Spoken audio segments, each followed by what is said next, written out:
This morning we welcome everyone to the house of the Lord. Brother Verling's opening fits really good with my message this morning. You know, I think for Christ and the church, I don't know if you were taking note to the words there, for Christ and for the church. Who is the church? I am the church and you're the church. For Christ and you and I. There, and we sang that song. And like Brother Verling said about that man saying that they need Christ. You know how I think about this pandemic going around, the virus and all, everything that's happening and everything at all times. Now people need Christ in the church. Of any time in time they need it now. But you know, they've always needed Christ in the church.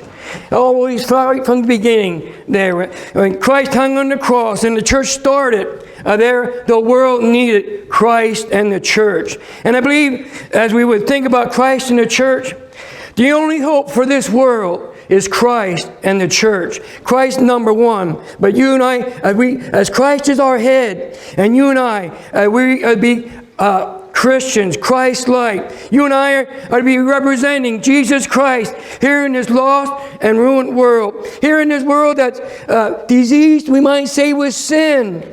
And now we have a physical virus going around. And how fast things change in a short time. How things change. You know, we were free to go here and there and do whatever we want. In a short time, we were restricted by our government. And it was mentioned in the Sunday school hour, and I agree. I believe that like this virus is getting the world set for a stage where the government completely takes over the lives of its people. People are getting kind of got to get used to it. There's some people that get upset if they see you come in without a mask on. They'll scold you or be angry with you. We heard some stories of that, and it can go either way. Some people get angry because they make you put a mask on, and there's confrontations. But even in all that, for Christ in the church, you and I are representing Christ, that we might have the right spirit, whether we want to wear a mask or not, whether we want to social distancing or not. Let's do what's right. Let's be honorable to our King. We'd like to continue through Romans chapter 12, and we'd like to preach from verse 13 as we go through the book, this chapter here in Romans. Romans 12:13.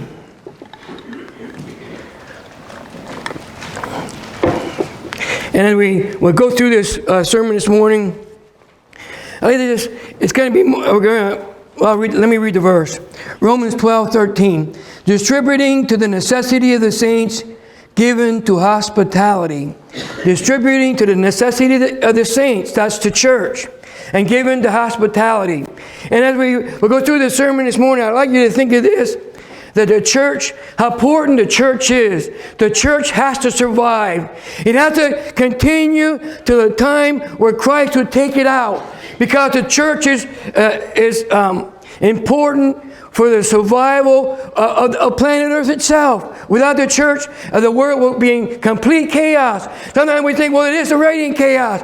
But you know, God is still in control. And God still has His church, His saints here on earth, doing His will, still shining light in darkness, still being a witness for Christ, still showing that there is a people willing to serve a living God. And that's the saints of God. That's the church, for Christ and for the church. We're living for Him, that we might, that the church would survive and it might flourish even up to the last time. You know, this here verse here, if we would start reading at verse 10, all the way to verse 13 is all one sentence. I want to read it and try to put it all together a little bit. We already spoken those verses, but we read verse 10. This is the beginning of the sentence.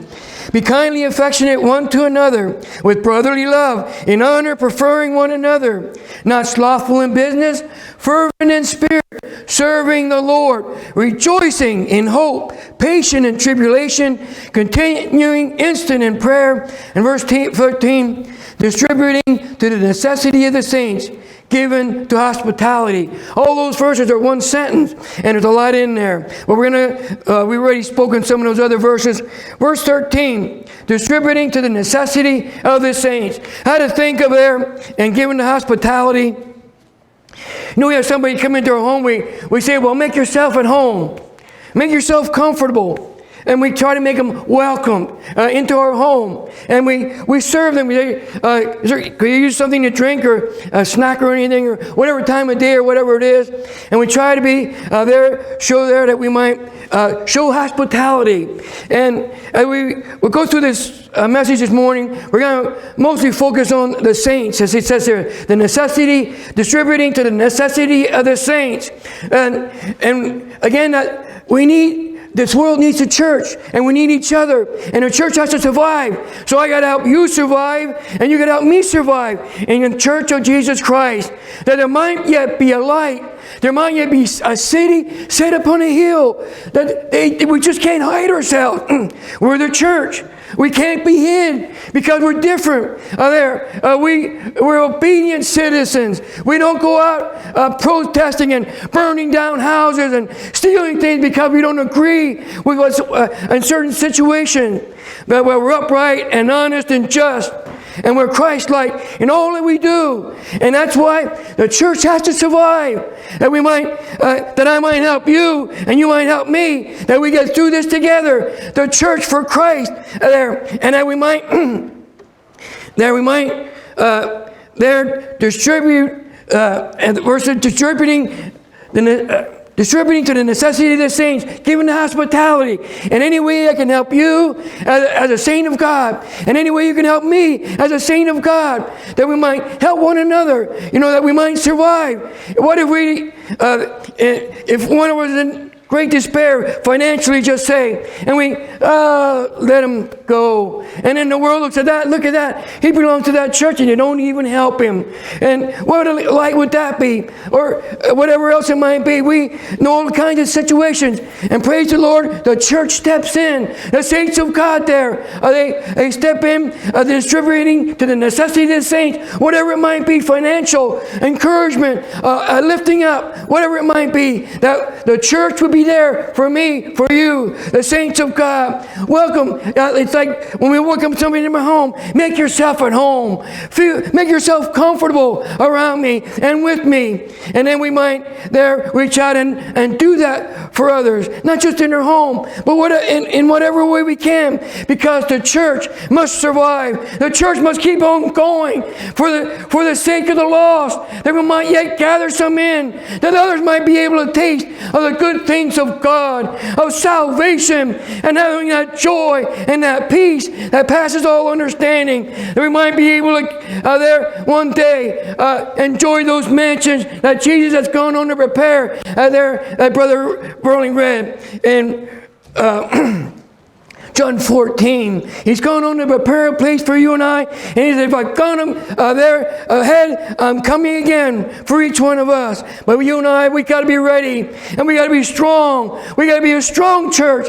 And all the way along, each and every one of us, help us to be strong. Help us to survive. Help us to go forward. Help us to be marching together, fighting that good fight of faith. Whatever it is, Satan's going to be around trying to destroy in any way he can. Are we up and about, and are we going about God's business? Saints, they're serving saints. Do we aim to serve one another? Do we take pleasure in giving to one another and to doing for one another, and pleasure in loving one another and serving one another, whatever it might be, for the survival of the church, for the help of our neighbor that's lost? Yesterday I had my grill down in the garage, and I wanted to put it up in the front porch where I usually have it. So I had to come out and go up the driveways up a hill and go around, come up to my yard and go through up to get to my front porch. And I was pulling this thing up the hill. And I looked across, and the street was right there, and a guy in a motorcycle stopped, and he said, "Hey, what happened to the guy over here who used to be sitting on the porch? My neighbor Henry." And he said, "Well, did something happen to him or what?" I said, "Yeah, he had a slight stroke and some other things, and we thought he'd be back home by now, but he's not. He's living with his daughter." I said, "Oh boy, do I miss that guy." He didn't even know him. He didn't know his name or anything. He just knew he sat on the porch. And you know what? The house is right on the intersection, and you have to stop or slow down. Most people don't stop. Most people go right through all 4 stop signs there because you can see it's kind of an X, so you can see if somebody's coming. Anyhow, you either slow down, but when you slow down or stop, and Henry's there sitting on the porch, retired, and he always goes like that. And the guy on the motorcycle always looks and he goes like that too, hanging on. And he said, boy, I miss that guy. And he didn't even know him. He doesn't know Henry. He didn't know his name. He didn't know what he did or anything else. All he knows is that guy sits on the porch, and when I go by, he waves. And boy, I miss that, he said. He's from Schuylkill Haven. He just drives the back roads, and he likes to go past our place because it's out in the country. And I was just ready to say to him, well, if I'm on the porch, I'll make sure I wait. But he went, vroom, vroom, vroom. He took off before I could say something. But I'm going to keep an eye. If I'm on the porch, I'm going to wave too. But, that's what kind of a person you and I should be in Christianity. They don't even know us, but they feel that friendliness about us. They feel that hospitality about us. You don't know our name. You don't know what our business is or whatever church we're at. But boy, they're friendly. They have that hospitality kind of thing. And that's the kind of, distributing to the necessity of the saints. That's how we should be to each other there. As the saints of God, there we feel good about each other. I'll wave to you and you wave to me. It's a good feeling when we pass each other by somewhere out in the highways or byways. That there's my brother, there's my sister. We have that kind of hi there. And then we might have that closeness. We might aim there to do good and to do right. If we would turn there to Acts 4, 32 and 35. I think we'll do it, turn it. I was going to read it, but we won't have time. There's where all the saints of God, they sold their houses and possessions and laid them down at the apostles' feet. And there it says, distribution was made to every man according to their need. They sold their houses and the land and they gave the money to the apostles and they spread it out to the needs of the church there. And it was a great time in church history. And everything was common. They thought, what's yours is mine and all those things. And it was a great love one for another. Just before this here, I'm getting ahead of myself. Well, they gave and distribution was made. And I believe there... I'm not saying that we should sell our houses and land. Well, we could if we wanted, but I'm saying this, that we should have the same idea. This isn't mine. It's God's. It's ours. If somebody is really down and out, and I'm way up financially, maybe I should come down a little and spread out a little bit. Help somebody along the way. I know there's some people that can't handle money. So we got to be reasonable in how we give and the things that we do. But even so, with love, that we might do whatever we can and whatever we can do. If somebody's not good at handling money, maybe we went to a financial thing and study a while back. Try to help people handle their money in the right way. That's a God thing even. Handling your money in the right way. They're distributing to the necessity of the saints. Hey, brother, maybe you ought to handle your money a little better. And here's a good way to do it, and maybe explain or give that book or what CD or whatever else it might be. Help other along life's way. Ravi Zachariah, but most of us probably heard of that fellow on the radio. He died a few weeks ago. But when he was converted, he went to a church. I think he was looking for a church. He went into a church and sat down, and it was cold. Nobody talked to him. Nobody looked at him. He even went back to the back door and somebody didn't even talk to him. And it was cold. That isn't what we want. And my cousin, him and her friend were talking about a place, and his friend said, well, why don't we, I'd like to go see that. And my cousin said, well, yeah, we'll go up there, and then there's a church nearby, I know, there, and we'll go to that church. So that's what they did. They went early Sunday morning and went to the church, and then they were going to go see this site out in the wilderness a little bit or whatever. Anyhow, they went into the church, and the same thing happened. He got a cold shoulder, and people didn't treat him right. He looked up back at the lady, smiled, and she just looked straight ahead. And, that isn't what you and I should be. And for the survival of the church, the saints of God, for me and you, as saints of God, we want more saints of God. And if we want more saints of God, we got to show hospitality. When somebody stranger comes in, can they feel welcome? Can they feel a warmth here? Can they feel like, hi there, even though they don't know me. And there they might feel safe here. They might feel good here. They might feel like the feeling of the Holy Spirit might be upon them there as they would come into these doors. And pray that the Holy Spirit would be upon us all when we're here. That we would feel the Spirit there. In one place, the brethren were praying and the place shook there, and they were full of the Holy Ghost. And that's what we should desire, a closeness to God. And the church would survive, and it might live, and it might reach out to others. Peter, in 1 Peter 4:9 says, using hospitality one to another without grudging. Using hospitality to the saints of God, one to another, being there warm and welcoming and kind to one another, that the church might go forth and be what God would have it to be. Jesus himself said, it's better to give than it is to receive. They're to give and to reach out for the people of God. 1 Timothy 6. 1 Timothy 6:17 and 9 to 19. He's talking there. Let's take it personally to us as a church, as saints of God, charging them that are rich in this world. You know, we're pretty well rich, all of us. We have everything you need. We have all the necessities of life, and we have all pretty many of the luxuries of life as well. And then he's telling us that we don't be high-minded. I think we're proud because look at what we have. Look at all the stuff we have. And not to trust in their riches. Boy, I have enough stuff. I have it made. I just have it made. I don't have nothing to worry about. I'm going to eat, drink, and be merry. I'm going to have a good old time. But he says, nor trusting in uncertain riches, but in the living God. That the saints of God, we would trust in the living God, who giveth us all things richly to enjoy. He gave us all these things richly to enjoy. That we won't be high-minded or trust in uncertain riches. And then he says that you and I, that we do good, that they that be rich in good works, that we be good in good works, ready to distribute. Ready to distribute, give willingly, to communicate, laying up in store for themselves a good foundation against the time to come, that they may lay hold of eternal life. That's it, the church, that we might lay hold of eternal life. We that are rich, we have everything and anything. Let's not be high-minded. Let's not trust in uncertain riches.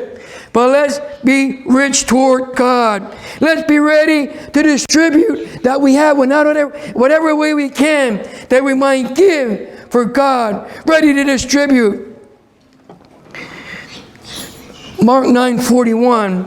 I probably read this before, but I never really took notice the way it says this. Mark 9:41. It's Jesus is speaking. For whosoever shall give you a cup of water to drink in my name, because ye belong to Christ, verily I say unto you, ye shall not lose your reward. If you give a drink of water in my name, Jesus said, and it says this is what I didn't see before, because ye belong to Christ. Because ye belong to Christ. Because you're the church. Because you're one of the saints of my church, he said. He said, verily I say unto you, you shall not lose your reward. He's specifically talking to those that are in Christ. His church. Give a cup of water to the saints. And he says, you're not going to lose your reward. You're not going to lose your reward. Jesus said in Matthew 5:42, in the Sermon on the Mount, he said this, give unto him that asketh thee, and from him that would borrow of thee, turn thou not away. If somebody asks of thee, give it. And if somebody asks to borrow from thee, turn him not away. I want to put that maybe to the church. If somebody asks something of you, give it. If he asks to borrow something of it, don't turn him away. Sometimes that's new. I'm not letting you use that. I'm afraid you're going to scratch it or break it or hurt it or whatever. That is one of the dilemmas. Seems like when you use somebody's loaned something to you, either scratch it or break it or something or whatever. But I think you and I should rise above that. Oh, I see a scratch. Oh, well. Okay. What? What is it? What kind of mindset do we have? Oh, don't worry, it's just a little scratch. Oh, I broke it. Oh, well, I could have broke it too. But wow, we can get out of hand or whatever. I'll never borrow that again, or I'll never let him use that. But what does he say? Give to him that asketh thee, and from him that would borrow thee, turn thou not away. But again, we got to give responsibly. Like, if you want to give somebody a piece of machinery you don't know how to operate and, roll it and kill himself or whatever else, you got to use wisdom in whatever we do. I'd like to quick turn to Malachi chapter 3. Malachi is the last book of the Old Testament. And then the next thing comes is Matthew. Malachi 3:8. I want you to think this as you and I as saints. Will a man rob God? Yet ye have robbed me. But ye say, wherein have we robbed thee? In tithes and offerings. Ye are cursed with a curse. For ye have robbed me, even this whole nation. He's talking about Israel, but it's a warning to us. Bring ye all the tithes in the storehouse.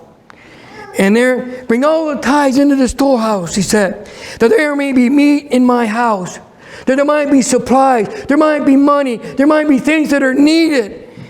And prove me now, herewith saith the Lord, if I will not open up the windows of heaven and pour out a blessing, that there shall not be enough room to receive it. He said he needs, his house should be full, and it should be everything that is needed should be there. The church should supply it there for the rest of the body. And he says, prove me. See if I don't open up the windows of heaven and pour out such a blessing that there won't even be enough room to receive it. There won't even be enough room to receive it. If we return to Luke 6, it says about the same thing. Luke 6.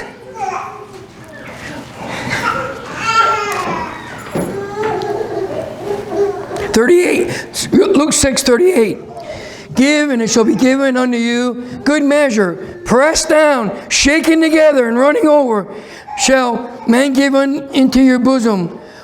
For the same measure that ye mete withal, it shall be meted to you again. So it says, if you give, he says, it shall be given to you again with good measure, pressed down, shaken together, and running over, because you give. Whatever you give, it's going to be given to you even more there. Not that we have a prosperity gospel, but when it's genuine, when it's from the heart, not from money, I'm going to give a whole mess so I can hold this back. No, you give not even expecting anything back. And I think that's when you get the blessing. When you give and you just give to give, not to get back. Galatians 6. Galatians 6, 1. Brethren, if a man be overtaken in a fault, ye which are spiritual, restore such a one in a spirit of meekness, considering thyself, lest thou be tempted. Bear ye one another's burden, and so fulfill the law of Christ. If any man be overtaken in a fault, ye that are spiritual, the saints of God, help him, build him up, strengthen him up. There, do whatever you can. There, that the church would survive. That a wayward brother will be brought back. There, and somebody that is discouraged might be encouraged and lifted up. There was a vacation Bible school.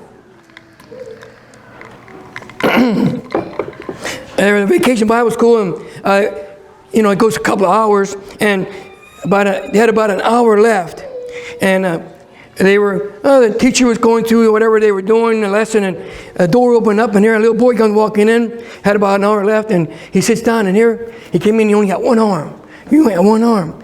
And then the teacher thought, boy, I hope the children are sensitive, that they don't say something or embarrass him or hurt his feelings or whatever else. And so he sat down, and everything went well. She went on with the lesson, and then she said at the end, they always do this. She said, let's make our churches. And you children know what that is. You put your hand like this here together, and let's see if I know how to do it. You say, here's the church, and then here's the steeple. Open the door, and here are the people. Let's see if you boys and girls can do that. Here's the church. There we go.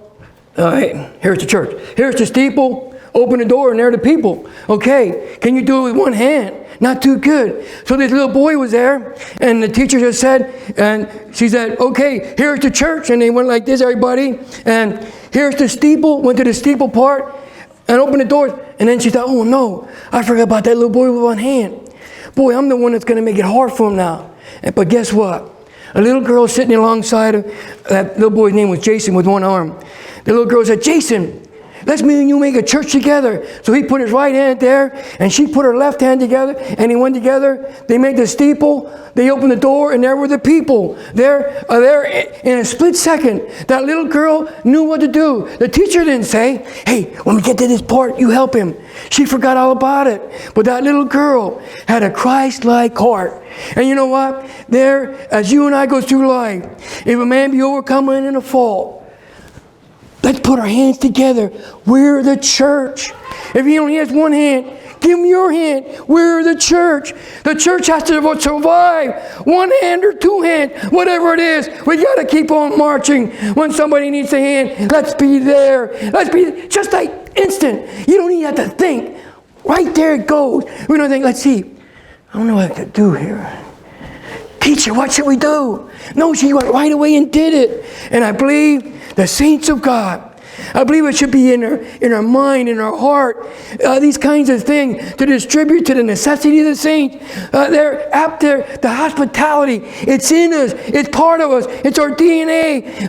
The hand goes up, and ours is there to meet it. The church there, that together we might work together and do together the things that God would have us to do. Back to that. Distributing to the necessities of the saints, people that need things. Sometimes we're eating and at a supper table, we have so much food and so much left over, and I say, boy, if only we could give this and send it somewhere, they get finished eating this. I talk about it, but you know what? Some people do something about it. Like Christian Aid Ministry, they don't just talk about it. They get things together and they get them shipped. And now that Blessings of Hope, it's another place in our communities where they're getting things together and they're sending them out. They're just not talking about it, but they're doing it. And that's what the saints got to do for Christ in the church. The church got to survive. And then when we're doing things, when we're working at things, doing Christ-like things, putting our hands together, not just talking. Hey, somebody ought to put their hand up there. Do it. That's what they do. That's what Christian Aid Ministry's been doing. Shipping things all around the world, and Blessings of Hope and other ones as well. As we go forth in life, are we doing things like that? I would think there again on that scripture there of bearing one another's burden. In the same chapter there, verse 9, it says, let us not be weary in well-doing, for in due season we shall reap if we faint not. And as we therefore have opportunity, when we have opportunity, it says here, let us do good unto all men, especially unto them which are of the household of faith. let's do good unto all men, but especially, he says, to the household of faith.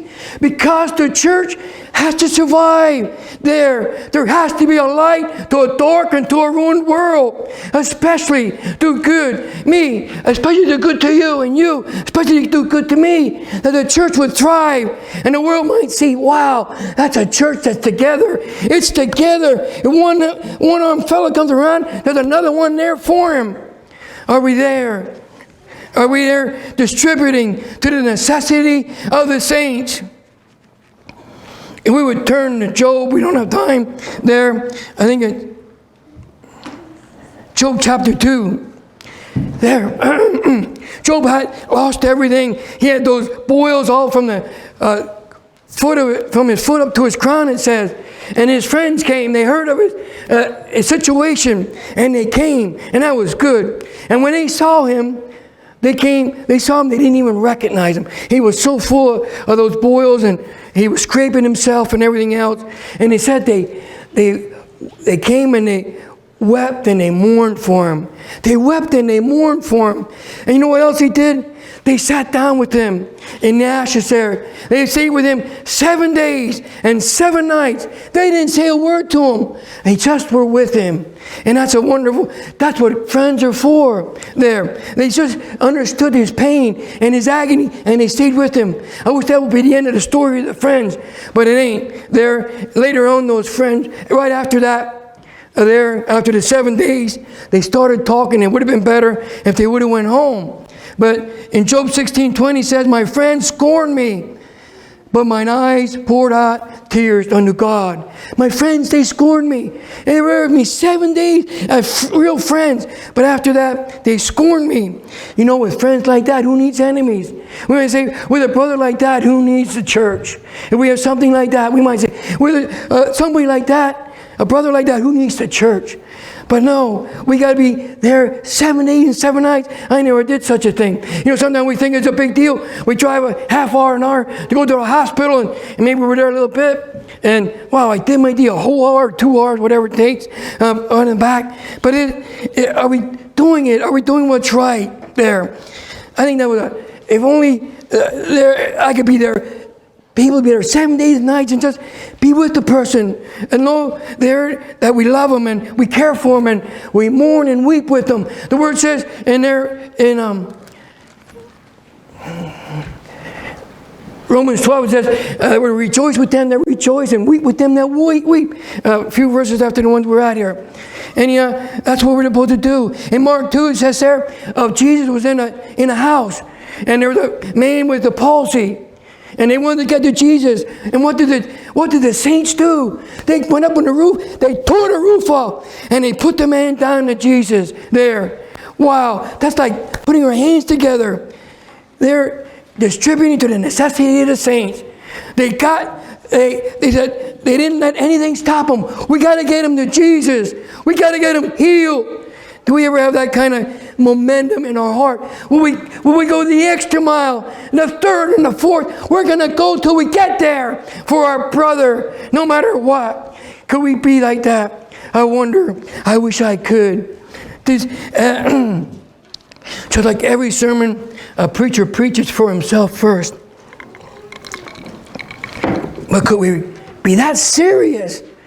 And I believe, I'm glad. Maybe we haven't been ripping roofs off for that cause, but I know in the past we ripped roofs off and put new roofs on for the saints of God in different places and different situations and things like that. I don't think of how can we help one another? You know, we give money and this and that when somebody needs help. Did you ever think of maybe even you can think of different ways? You ever think of a credit card? How could I use that to the honor and glory of God? You know, we can give offerings and things like that. But you know, there was somebody that one time there was a need and there was traveling involved and eating out and staying at a motel. And a brother said, "Here, take my credit card. When you need gas, get gas. When you need something to eat, get something to eat. When you need the motel, use it. Just give me the slip back. Again, we got to give that to somebody that's responsible, not somebody who, we're brethren there. Can we do that? It works and it can work, but we got to be careful. Things like that. Can we do that? Can we trust one another? You're my brother here. I trust you. Make it good there. Go on and don't worry about anything because you're in enough despair. Just do it and use it. Can we do something like that? Can we take a chance on our brother or our sister that we do something good like that? It's like that Good Samaritan. The priest and the Levite, they were all walking around always in their Sunday clothing. Whoa, I don't want to get dirty. Matter of fact, my shoes are already dirty. And they went the other way. The Good Samaritan, everybody looked down on, he came and he did the thing. He gave, wounded up, bandaged him up, took him to the inn there, gave the person money. Here's money. When I come back, if I owe you more, I'll give it to you. There for this man. He didn't even know the fella. Can we do that? He didn't know the fella was hurt. Can we do that for the brother? Can we do that for one another? As the saints of God, can we go in there that extra mile? In James 2 there it says about faith and works. And James says, don't just talk about it. He's like, go ahead, depart, be warmed and filled, he said. But James said, no, you got to go further than that. Get care of your needs there. Get doing. Take care of them. I believe in the secret closet, just you and God. But sometimes God says, hey, get out of this closet and get out there and do. You're the guy that's going to be doing it. There, you're praying for somebody to do it. You're the guy. God can say, get out of here and get moving. Don't just say, oh, Lord, take care of them. Give them what they need and everything else. And God might say, well, you're the guy. Get going. We can't always just be praying. That's number one prayer. But we got to be doing. Faith without works is dead, it says here. How about a note of encouragement? Wow. I got some of them already. And, wow! You were here and you put up here a note of encouragement. Some of the brethren text me already, and by my poorness, I didn't text back. I'm not too good a responder. A lot of time my texts don't come through till later, but I should always say thanks, but I don't. Thanks, brethren, for your texts. They're of encouragement. I'm lacking way back, but wow, we can really set somebody on a good way. We can set somebody right. Abraham Lincoln, during the Civil War, he was down and he was kind of depressed. And Springfield, he was from Springfield, Illinois there. And one day, his friend from Springfield said, I'm going to visit Abe. That wasn't too easy a trip. He just wanted to go down there and talk to Abe. He got to the White House after a journey, and he came to the White House, and the guy said, hey, who are you? And the guy, I forget the guy's name. He said, I'll just say, friend from Springfield. He told him my name. Just tell Abe who it is, and he'll let me in. No, we don't let nobody in. Just tell Abe who I am, and he'll be. Sure enough, the man went and told Abe, and Abe came up, and he gave him a good hey. Wow! And they went in, and they just talked. A good old, remembering all the past, and remembering the friends at Springfield, and how's this guy, how's that one, and this, how's everything going out there? And he had a good time. Abraham Lincoln was down there. He was depressed. He was moaning over the death of all the young boys out there, and their mothers crying because they lost their sons in battle. And this man from Springfield, he came, he showed up, and Abraham Lincoln was refreshed. Somewhere in the word, it says about the brethren refreshed us. I wanted to look that up. They were refreshed by the other brethren. That's how Abe was. He was refreshed because of that. I remember Brother Verling, when he was over in Africa, he said he didn't have to go for mail because there was none. Nobody sent him a letter of encouragement. And I believe that's a lot of times there That's what happens when our missionaries go overseas. They're there and we're just about our business with our riches and our castles and everything else. We forget about them in the mission field. They're doing good. They're that the church would survive. They're putting their hand up with the others, and they're a church there in Africa and around the world. And then as they're going, let's make sure we're helping, encouraging, and they're sending the funds and the things that they stand in need of. Our time is up, but are we distributing to the necessity of the saints? Are we giving to hospitality? Remember, you're the church, I'm the church, and the church has to survive for the sake of this lost world that's doomed for a devil's hell. We are their only hope. They see Christ in us. And then they can be saved through Christ. Through this all, Jesus said, when you've done everything that the commandment has told you to do, we're to say we are unprofitable servants. We've done which was our duty to do. He says that. When you've done all the commandments, everything that you're supposed to do, all the things you're supposed to do, you're still unprofitable servant. You've just done what your duty was to do. And I believe he said that. So when you and I don't become too high-minded, let's you and I distribute there to the necessity of the saints, given to hospitality.